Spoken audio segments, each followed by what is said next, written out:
அவருடைய தூதர் ஸல்லல்லாஹு அலைஹி வஸல்லம் தடை செய்த காலுக்கு கீழ் போட்டு மிதித்த வட்டி நாளடைவில் உருகெடுத்து இந்த முஸ்லிம்கள் மத்தியிலும் எந்த ஒரு சமூகம் வட்டியை அழிப்பதற்காக போராடியதோ, எந்த ஒரு சமூகம் வட்டியை எதிர்ப்பதற்காக தங்களுடைய ஒட்டுமொத்த செல்வத்தையும் இழப்பதற்கும் தயாரானதோ, அந்த சமூகத்தின் மத்தியிலும் சர்வ சாதாரணமான ஒரு குற்றமாக அது உருவெடுத்து விட்டது. ரசூலுல்லாஹி ஸல்லல்லாஹு அலைஹி வஸல்லம் அதையும் நமக்கு சொன்னார்கள். மறுமை வரும், மறுமை நாள் வருவதற்கு முன்னால் உங்களில் எவரையும் வட்டி தீண்டாமல் இருக்காது, வட்டியுடைய புகையாவது நீங்கள் அனைவரும் சுவாசித்திருப்பீர்கள் என்று அல்லாஹ்வுடைய தூதர் ஸல்லல்லாஹு அலைஹி வஸல்லம் சொன்னார்கள். சுப்ஹானல்லாஹ்.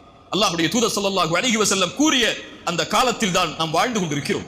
நம்முடைய எந்த தொடர்பிலும், அது ஒரு வங்கி கணக்குடைய தொடர்பாக இருந்தாலும், ஒரு வியாபார தொடர்பாக இருந்தாலும், எந்த ஒரு வியாபாரத்துடைய மேன்மையின் தொடர்பாக இருந்தாலும், எல்லா மத்தியிலும் வட்டியோடு தொடர்பு பட்ட மக்களாக நாம் நம்மை அறியாமலேயே வாழ்ந்து கொண்டிருக்கக்கூடிய காலத்தில் தான் நாம் இருந்து கொண்டிருக்கிறோம். அல்லாஹ் ரப்புல் ஆலமீன் நம்மை பாதுகாப்பானாக.